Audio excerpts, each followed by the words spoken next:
Joey J, he was gay. He didn't stay to play a day.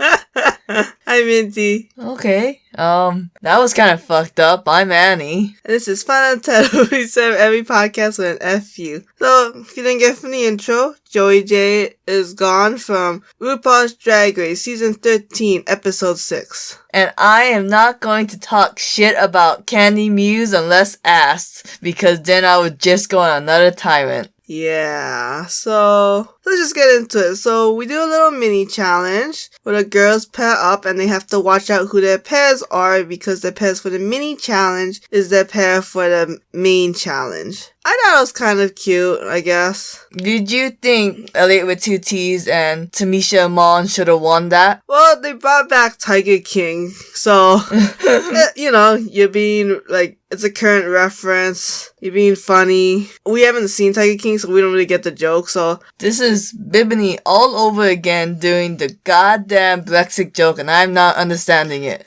Oh, yeah, huh? Yeah. They won. They got $2,500 for a spoon flour. Wallpaper. They can spend money on wallpaper now. I guess so, but I think wallpaper is kind of an 80s thing, you know? I think it's a general furniture store, but I don't care, so we move on. Yeah. Moving on, 'cause I know you can. You know that song? And even when your hope's gone, move along. Yeah. All American Rejects. Oh shit.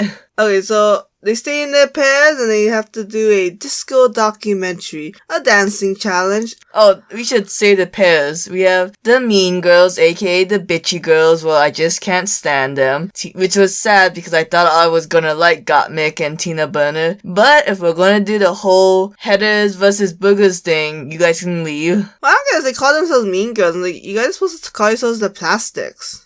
Like, that's the movie we reference. Saying mean girls is nothing. Yeah. Then you have Olivia and Utica, who I think is the 2 nicest people. That's true. Or the 2 nicest sounding people because their voices are very calming. But Olivia Lux is kind of a pot stirrer. Oh my god, Olivia Lux likes to be like, so guys, what do we think? The drama? And, you know, just like spikes everyone up. She does it in a very nice way. Yeah, so she does it in a really nice voice that you don't think is bitchy until you think about it. And where you're like, wait a minute, I think she just insulted me. It was like, did you have to bring that up? Or you just like, you know, stirring the pot? And then we had Simone and Lala Ree, which was the most forgettable duo of all of them. It's like Candy's secondary group of friends when her first group is like busy. I just don't think Simone or Lala Ree has a strong personality. Like, don't get me wrong, Simone has a lot of talent. You don't ever hear her commentate about anything because she's not that interesting. I know. I feel like as the seasons go on, queens are less shady, but whatever. Well, Candy's pretty shady. Like, I can't even tell you what Simone's confessional look like. She's bald. Thank you. You're welcome. And then, of course, there's Denali and Rose, the 2 dancers. I did not know they was going to be this close. Yeah, I don't know. They always make it, it's like, every time you watch, like, other Rue girls come back and they talk about their experience, it's like, oh, it's like, you're on camera, and then when you're not on camera, you're just shuffled away into your room. So you don't really get to bond. But there's always, like, somehow you girls get really close really fast. Something about they had previous dancing experience together, so they're comfortable with each other. But I'm like, man, when you did Phenomenon, you guys were kind of butting heads a lot. I don't think they've danced together. Yeah. I think it's just because they're both dancers, they can kind of understand each other. Okay. And then we had our winning pair for the mini challenge, Tamisha and Elliot. The last picks where no one wanted to be, you know, with them. Yeah, I don't know why, but nobody really likes Elliot, I feel like. That's why Elliot was kind of a last choice. I feel like they avoided Tamisha because of the whole drama thing, too. She didn't have her own clique. Yeah. And it's kind of like, oh, we want to avoid Candy and Tamisha after that whole shebang bang. But Candy has her girls backing her up.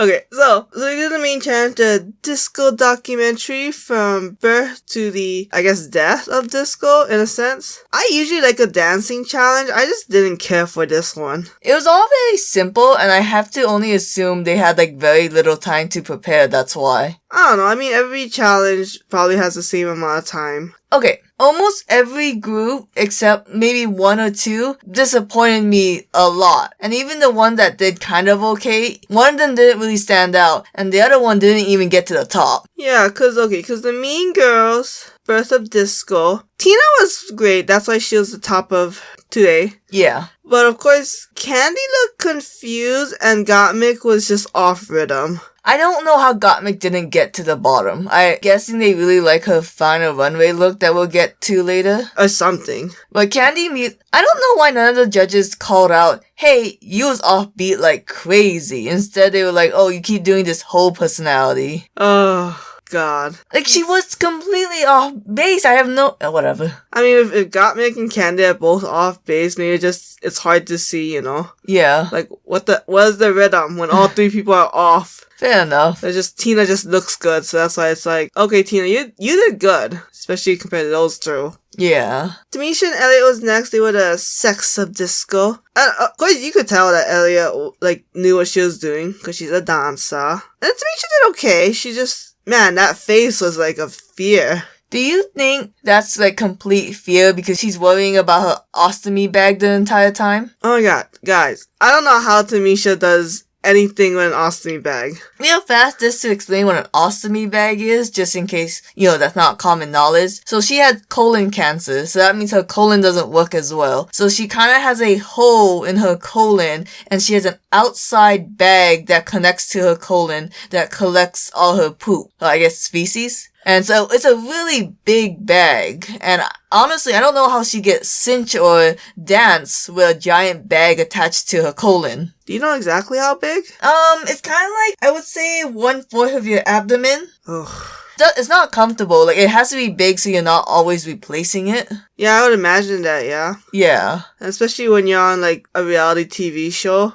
Definitely. And how do you wear cordsets? That's impossible. I don't know, I guess if you exaggerate the hips and shoulders, right? Yeah. That's another way to do it. So, I understand why Tamisha Iman didn't want to tell anyone because she wanted to be on equal footing. She didn't want to be judged differently. But my god, girl, sometimes I just didn't think you could have worked with that. Yeah, I mean, jeez. I don't know, do you think Tamisha Iman should have told the judges, hey, it's hard with this ostomy bag? Or no, she should be judged the same as everyone else, and she has her pride? No, I mean, I am more respectful of Tamisha doing what she did, and I wouldn't want her to change anything. Yeah. It's just so tough, you know? Yeah. So tough to judge her, but I'm glad she did what she did. There was one thing I didn't care for the editing because Gottmik, they made it really shady at the end, but then she didn't know about the Tamisha Iman situation, so it just made Gottmik kind of look like the villain at it. Oh, I mean, I guess she's kind of getting that villain, also just because she's siding with Candy. Oh, Candy is 100% getting the villain edit. Yeah. Although they made up, so it's not as bad, you know? Yeah, but I was kind of peeved at the beginning when she was like, okay, Joey J's gone, but I'm still gonna flirt with Joey J. And it's like, I'm getting the vibes from that one queen where we don't know anything about her other than Mimi I first picked her up. Oh, India Farah. India Farah, yeah. I feel like Joey J's getting that treatment. All we get to know Joey J is that Candy Muse likes her. Oh. And I just feel bad for that. I see what you mean, yeah. All we see Joey J is as a victim. No, not like as a victim, but just, that's the person Candy Muse likes. Yeah. We don't know anything about the drag other than they should have worn a wig more. Yeah, and I did like his boy hair. Anyways, then I don't exactly remember the order except who was last, but I think Olivia and Utica was next, and they were Studio 54, and I guess it was a very famous disco club, and of course Olivia was cute, she was bouncy, she had the great hair, which the judges could not shut up about. I was so confused if that was a Bane or a Boone, so I'm guessing the judges did like it. Yes, they loved the hair. Okay. I think disco's all about having big, free, bouncy hair. And then Utica, oh, she missed the mark on like everything. I don't understand why she had a giant white sleeve while she's waving around a white flag, because when she shoot a white flag away, I thought she still had it. Yeah, that was a little weird. That was just a poor outfit choice. And I didn't think it was fair for last week when they judged Utica for being too, like, caricature for the posing. Because I'm like, you're supposed to have a personality when you walk down the runway. Yeah. But when it came to this disco challenge, it really just, like, it was very distracting. Her mouth is really, she makes it really distorted and you can't help but look at it, but you're not supposed to be looking at her mouth. You're supposed to be looking at her dancing. And not only that, but she also makes it look like she's in distress. Oh. And it's like, smile. Yeah. Like, just smile. You don't have to do anything but smile. She reminds me of Keith from Try Guys, just a girl with big mouth. Oh, but Keith smiles no matter what he does. Yeah, but that's what Utica needs. Utica, like, does a weird grimace frown. Yeah, it's not pretty. Yeah. And then Denali and Rose, and they were dancers, and to be honest, I was expecting more from their dancing, because they kept saying how their dancing was more, like, complicated than everyone else's. Yeah. And it was. I just didn't see that it was better. Oh, I thought they did really well. I could not tell the difference between the two. I was like, when that pink hair girl came out, I was like, that's Rosé. I know, it's like pink is rosé. It's like, no, not this one, bitch. No, I mean, I was just like, because they both thought they were going to kill this challenge. They were going to do so well. But I'm like, you guys danced, and that was it. I saw more joy in Olivia and Elliot. Oh, you think it was less of a dancing challenge, but more of a vibe challenge? Which is what they were saying, right? Yeah. And it's like, yeah. And your outfits were so, like... Oh, I did like Rosé's outfit. I love Rosé's outfit. She had that wig already in production during the whole talking to Rue. Yeah. Oh, yeah. Yeah, giant... I don't know what you call it, but it's like anime bangs. That's what Sakura from Naruto has. Then you have Simone and Lalaurie, which... It was okay. I don't remember anything. Yeah, I don't remember. It was okay. It was like average, middle of the road. So then let's get into the main runway looks. Little black dress, which every gal should have in her closet. That's what they say. That's what they said? No, well, that's what they say in life in general. You should always have a little black outfit just because it's good for any occasion. Gotcha. So first was Tina Burner, and she was having a wet paint moment with the black and warm color paints, and I'm so sick of the handprints on the boobs and ass. Yeah. I think it's just a cheap, sexy, but not sexy thing, because it just looks gropey and gross. Yeah. Okay, my problem is, do you agree with the general consensus Tina Burner has too much red and yellow in her outfit? Like, all her outfits in general? Yeah, all of them. Like, the fact that almost every outfit except maybe one or two had red and yellow. I do kind of agree, but I think because it's her signature, then I think it's fine. I don't see why she can't keep doing it. Yeah. I'm just indifferent. As long as she doesn't come out, I think some of her first looks, it was like all completely yellow, orange, and red. Mm-hmm. And I was like, okay, that's a little too much. But she's spicing it up a little. That's true. I think maybe it's just because, like, even if she comes out in, like, that black and white outfit, she still has red hair. Oh. Or, she had red hair in this one, too, you know? Yeah. It's like, there's always gonna be some red in it. Tina Burner, you gotta make a brand. Still not a funny joke. Well, then you have Candy Muse, and, okay, she had this whole gimmick where she's wearing canvas paper and she draws a black dress. Fine. I wish she didn't put black ink on her chin to make it look like a beard. I know, I'm with you, man. I mean, I thought the idea was a good idea. I just, I get that there's supposed to be a story, but... Something I also wish, you're drawing this dress. Draw it a little better. Make it really extravagant. Why is it still a simple black dress? I mean, it's extravagant in, like, the idea of what is supposed to be small. I think I was supposed to get the reference she was doing a movie reference, I believe. Is it a movie reference or, like, a famous, like, fashion designer? Oh, okay. But maybe if I got that, I would let it go. But right now, it just looked like she made herself look really blocky just to draw a dress she could have worn. True. Then Gottmik, and she had the penis dress. I didn't like it. I appreciate the concept. You're a trans icon, but that being said, as a fellow trans person, that was really weird. Like, I get that you're proud to be, with your new body. I'm guessing you got the top surgery recently, but yeah, not the place for it. I mean, yeah, like you said, I like the idea technically. I just like seeing it up close. I don't care for it. I still don't like nipple looks. Our papa saw it and was like, oh, is she gonna sit like that during all of Untucked? I'm like, yeah, that poor chair. She could be cold. Oh, yes, AC'd. Yeah, of course. Then Elliot with 2 T's came on. I liked it. I liked that it was big. Carson said it was pedestrian, and I'm like, I guess so, but I liked it. Poor Elliot with 2 T's. Okay, her commentary was like, oh, you look at me and you think, is that a woman? And I'm like, yeah, that's drag. I hope all your looks should be that goal of people thinking you look like a woman. But I like her ideas. She just has to elevate it a little bit more. Yeah, I don't know. I like Elliot with 2 T's. I hope more people do. Yeah, like I loved her ball look, but everyone called it simple, and I was like, okay. Yeah, still didn't care for that God one. damn.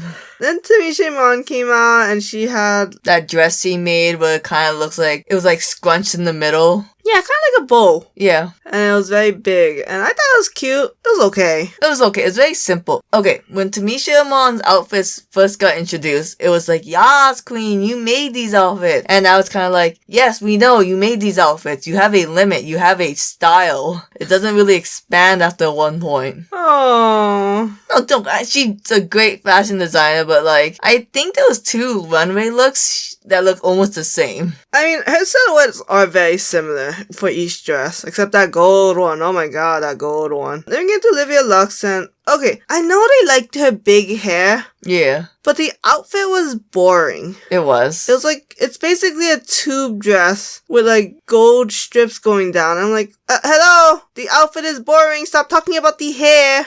You're not judged on just hair. I thought it was very weird because the challenge was about the dress, but they kept complimenting the hair. I know, it's like, shut up about the hair. Her outfit is boring. But she did well in the challenge, so I guess it doesn't matter.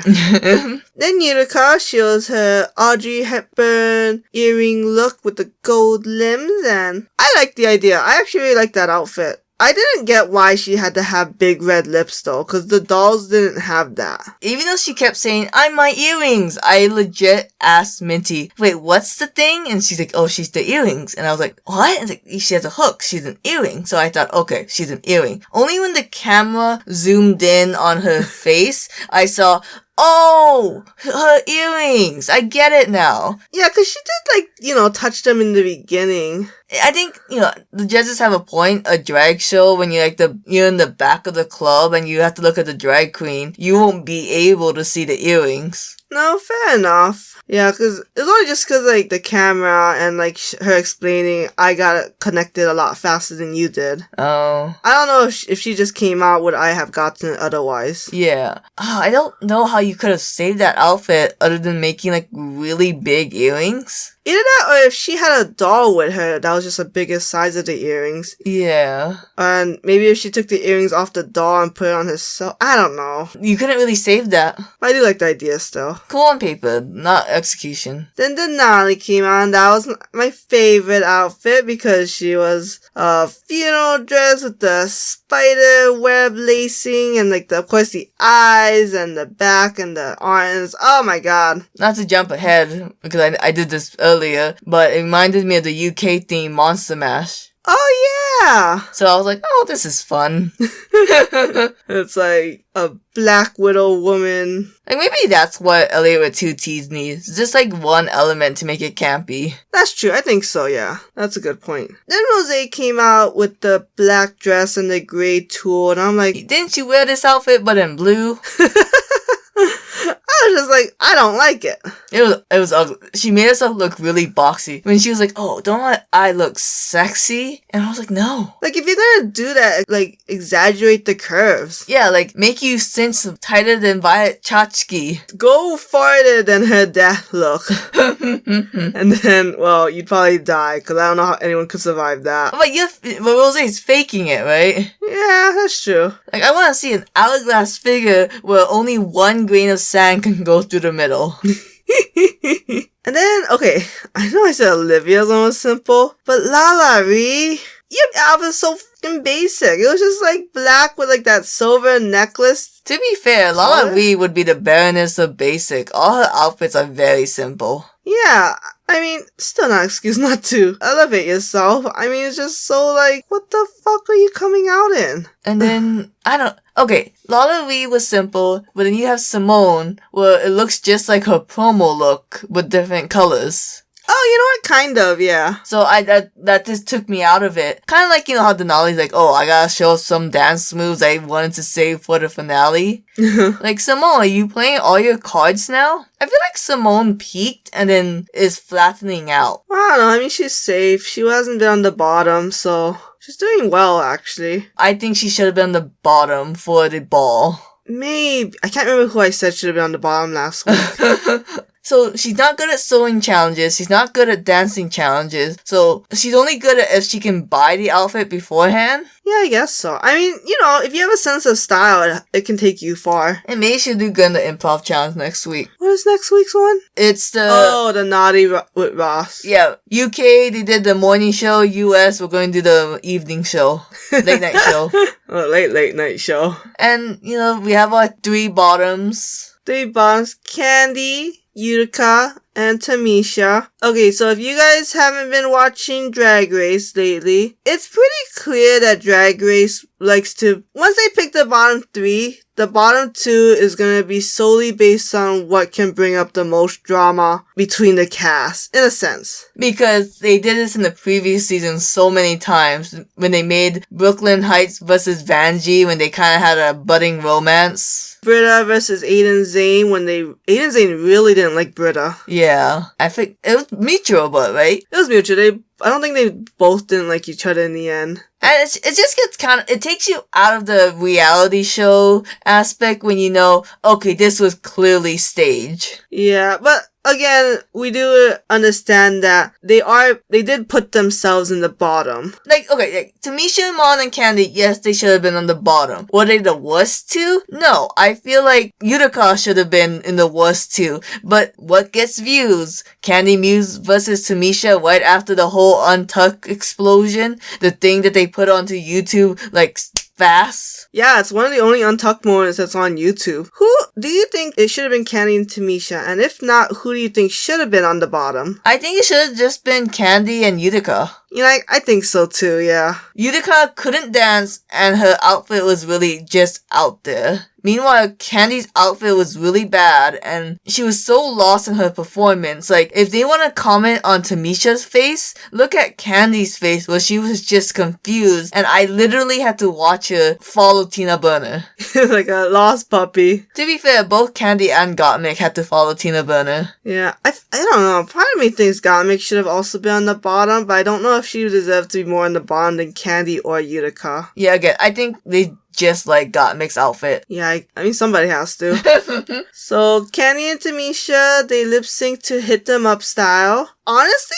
watching Candy lip sync gave me such Silky Nutmeg Ganache vibes. It was just like super desperate, but like there's no coordination in the dancing. It's just like one random move after the other. Every time I saw Candy Muse go backwards and look at her fellow queens, I just heard the lines, "She doesn't know the words." Like, oh, it's an old queen trick to turn around, not look at the judge and lip sync. And at one point she was just lying down on the ground where no one could see her face. Yeah, that was weird. She took a power nap. And then she's like crying her eyes out, and I'm like, is it because you're such in shock that you won? Because I am. Candy Muse only got kept because she's the narrator of the season, and I think Tamisha at one point is becoming a health risk. Oh. I'm just saying, you know, like, you gotta think about the producers of RuPaul's Drag Race. Yeah, especially since they don't play like 100% fair. Maybe 90%, which is not so bad.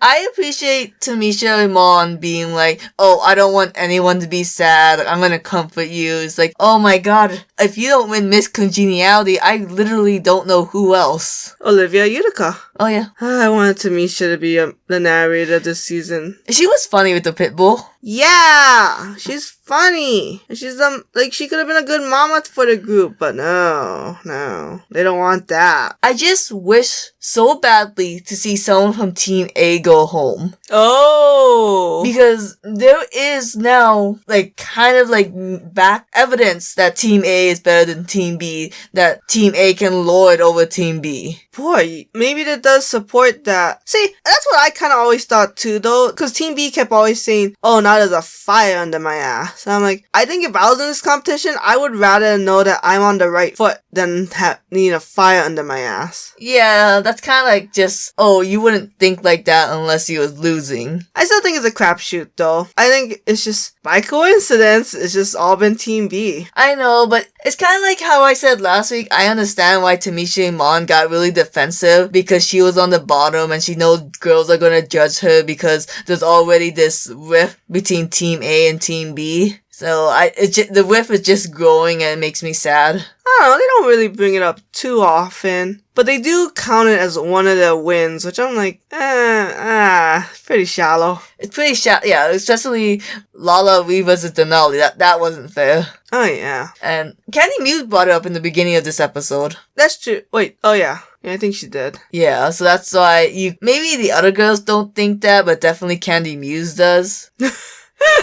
And that's all I'll say on the subject there. Alright, let's do the opposite of history and go from US to UK. That's kind of presumptuous to say that that's going back in history. Well, because UK went to US. Oh. God, yeah, okay. Maybe I could have worded that better. Like going back to the old world. Yeah. I didn't take A+. That's a good class, actually. American... What's P? Advanced Placement US History. I can fuck that up. Just like how I fucked up STEAM acronym. Oh, God, we're not getting into that. Anyways, we are now doing RuPaul's Drag Race UK Season 2, Episode 4, where Estina Mandela is gone, and she was kind of one of my horses, so it's like my carriage just lost a wheel. God, I hope people know what that phrase means. Like, that's my horse. I mean, we've all seen betting. We've all seen the little jockeys. We've all had gambling problems that ruined our family. You was a lot more passionate about this episode than I was. I like it when they do it live because it's either really good or really bad. Oh. Oh, and this episode did not disappoint on the really good and really bad. There's no safe. Even though they put people in safe, there is no safe when you do a live show. So, they did a live show this episode. Hold on, before we get there. I'd like to talk about the Great British Fake Off. I don't get British humor, and I think I just have to accept that it's not for me. Yeah, they seem to really like Bibbies, who did win. But I don't know if it's an accent, I don't know if it's the references, I just didn't get nothing. I think I got that they don't want Brexit to happen. Nobody wants Brexit to happen. Oh, okay. But it's kind of like how Trump got voted. It's like, although actually they did get the popular vote for Brexit, but they say that a lot of people don't know what Brexit is, so they've just voted for it because I guess it was advertised well. Oh. But now that it's actually happened, it's 3 years later, and people can actually explain what Brexit means, they don't want it. Gotcha. It's like taking Florida off of America. Which, that was a bad analogy because we don't want Florida. Now I'm joking. We really thought Lawrence Chaney should have won. She was funny with the whole shit jokes. That was hilarious. I did kind of like Tia Coffee's one. Just getting oh, RuPaul, you're looking good. Yeah. Just cute. But I think having, some wit does help a lot. I think that's what Bimini was saying, oh, I didn't do the shit humor. I did, actual wit. I guess Bimini isn't such a bimbo. No, she'll always be our little himbo. No, this episode was just kind of because Bimini won the mini challenge, so she got to choose her role for the main challenge, which was a live show where they was newscasters roles. Not necessarily newscasters, they were a morning talk show host. I think the last time I've seen that was in season 9, because I remember Shasha Lavore did it with Shea Coulee. Yeah, I actually thought that season 9 episode was really boring. That's all I remember. Because I don't like, they did a lot of like innuendos, dick and mouth jokes, and I'm so over that joke. Yeah. And if you got improv, right? And maybe it's funnier if you have a dick.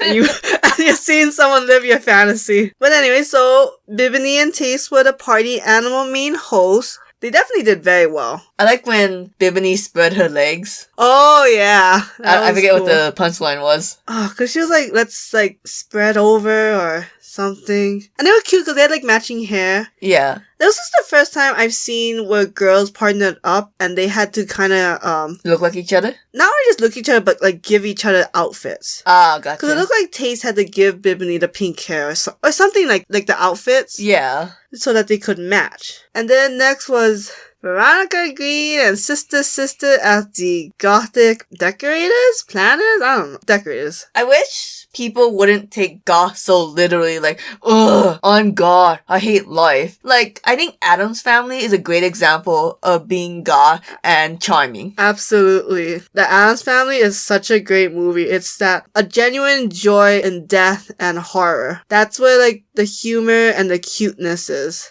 I love Morticia. Honestly, if you just said in a deadpan accent, like, I'm having so much fun, like April from Pikes and Rex, you could have done a better goth job, other than, what am I doing?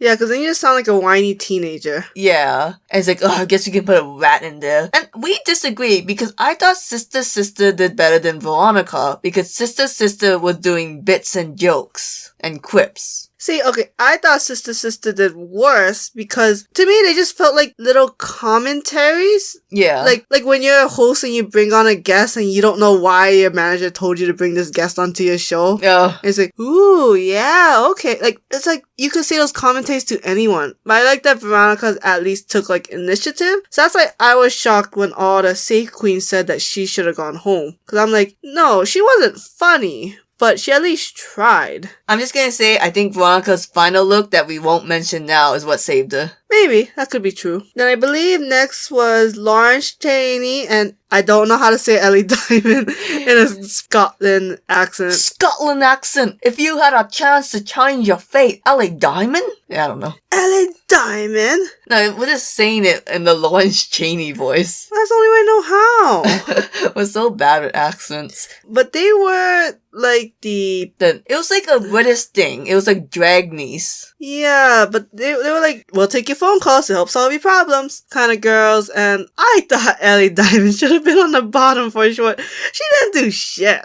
I wish she drew a happy face on Lawrence Chaney to make her like resting bitch face go away, but she didn't, but I think Lawrence Chaney played well into it, where like she started crying because she looked like a mess, but she tried to look happy. And then she crushed that bicycle with her butt. God, I've been loving everything Lawrence Chaney does, and I'm watching the YouTube video, and it's so funny. Lawrence Chaney is a great comedy queen, but she's also a fashion queen, so she's a double threat. Kind of like Bianca Del Rio. Yeah, it's just not a combo you see a lot in queens. If they do comedy, they also do looks. Oh boy, Jenny Lemon in the beginning of the episode going after Lawrence Chaney.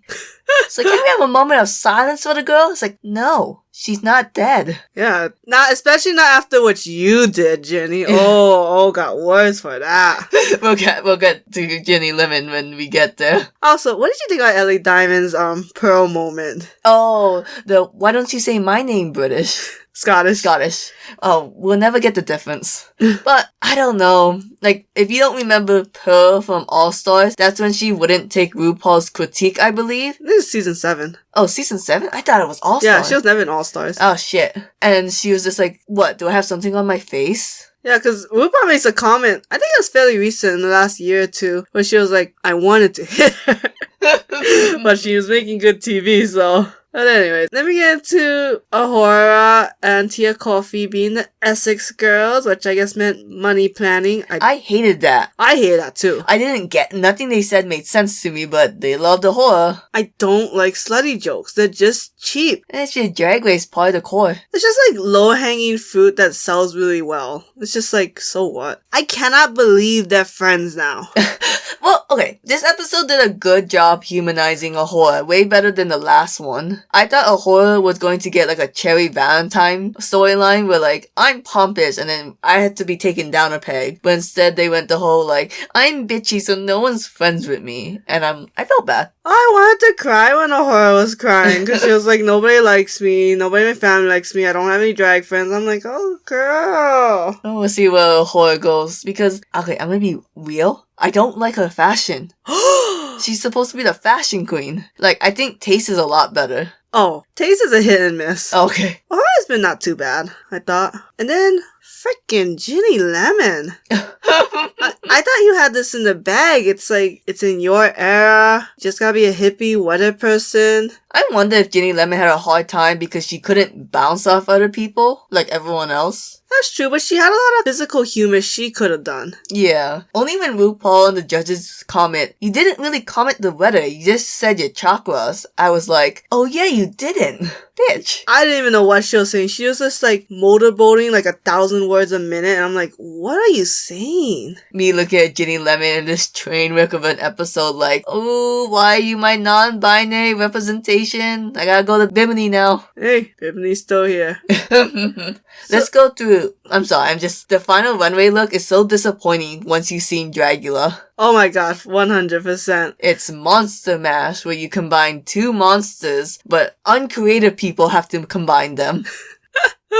I mean, it's definitely not necessarily in their wheelhouse. Okay, so let's go Veronica Green. She was the pig / Medusa. I didn't really care for it, but I did think it was the best construction. I thought the judges saying, wow, it's out of the box, meant, yeah, because it doesn't make sense. You just put a pig nose on a Medusa costume. Yeah, that wasn't... I mean, it had the big pig ears too, but I don't know, be more pink? Have a snake tail? Why was there no snake tail? If they had a coiled up snake tail, that would have been cute. Ooh, yeah. So, I didn't like it. Okay, but Sister was 10 times worse. Sister's worse. I don't think it was the worst outfit because at least, like, first look, I got it. Okay. She was a werewolf in a mummy suit. But how many cartoons have you seen where the most lazy costume you can be is a ghost or a mummy? No, fair enough. Yeah, it was a very basic and junk look. Honestly, I think it was a shame no one did a ghost. Because everyone who did werewolf just said, I want to wear fur on the runway. Yeah. When we get to the other werewolf girl. Ooh. Then we got to Bimini. She was the devil Playboy. Playboy's not a monster. Yeah. I don't know why they didn't yell at Bimini for wearing a black, like, bodysuit underneath the red. It was clearly shown and it was ugly. I feel like they tried to keep, if you're on the top, we don't want to give you a mixed message. We tried to keep it mostly positive. Fair enough, but it's a terrible outfit. I just, like, points for the face, but everything else minus. Then we get to Taste, who was like a Frankenstein bride and lazy vampire. It was lazy.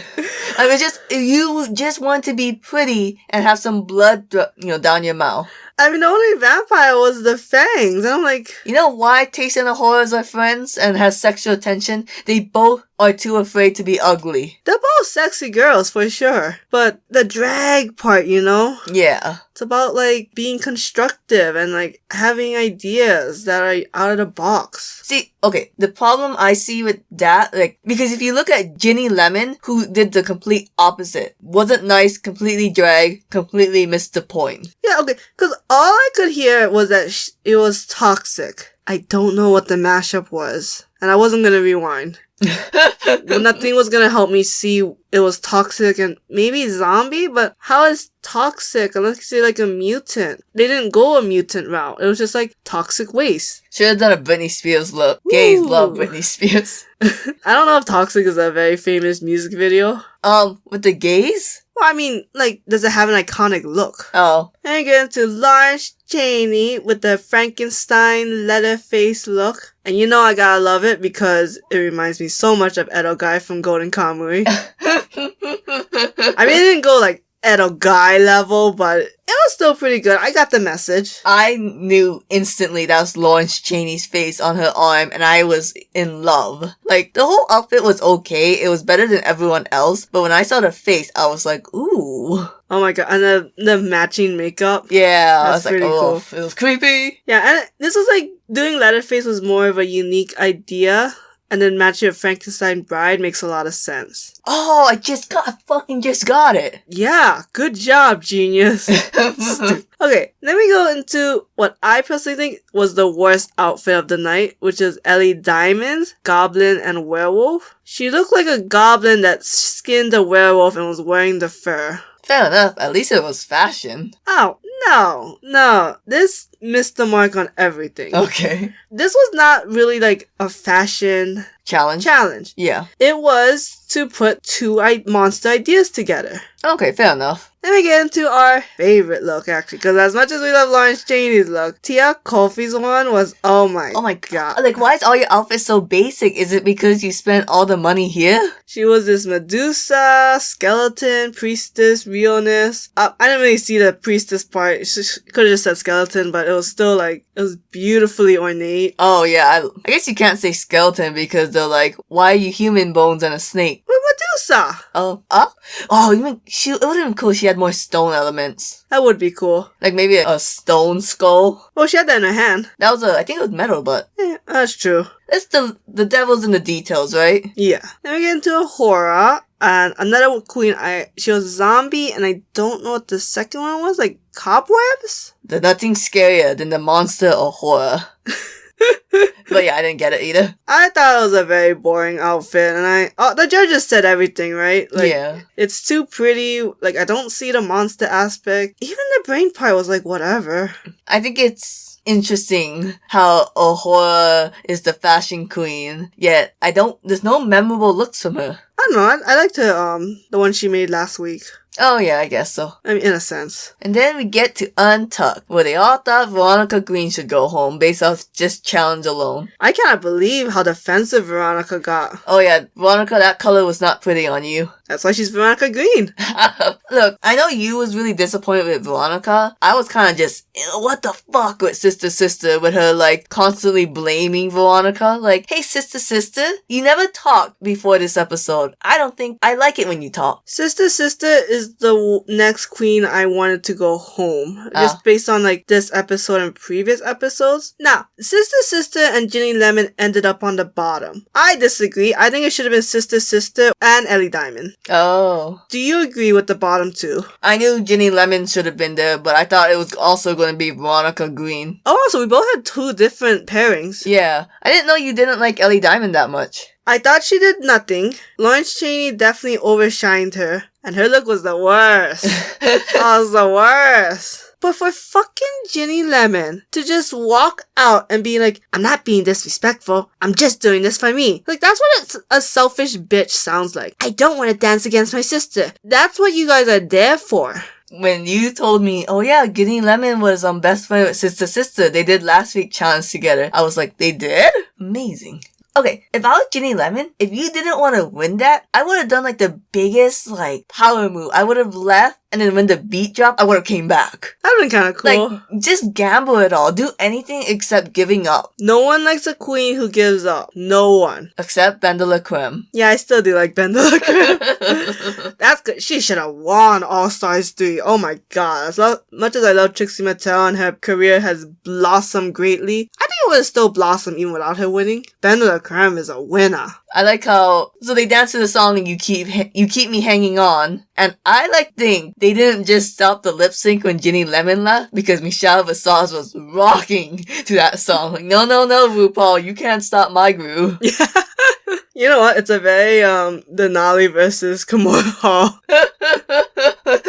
Kimura Hall didn't give up. She knew the show had to go on. I love that one because that one, RuPaul didn't hesitate to say, Denali, you won. But this one, she's like, I've made my decision. Like, oh, did you, RuPaul? Was this the hardest decision you had to make? I was on the edge of my seat waiting for her to say who's gonna win. Like, I really thought Ginny Lemon was gonna come, like, drop through the ceiling like that Wonder Woman drag queen. Oh god. There's gonna be a season 4 twist where it's like, Willem, step forward. You've broken the rules and you're now eliminated.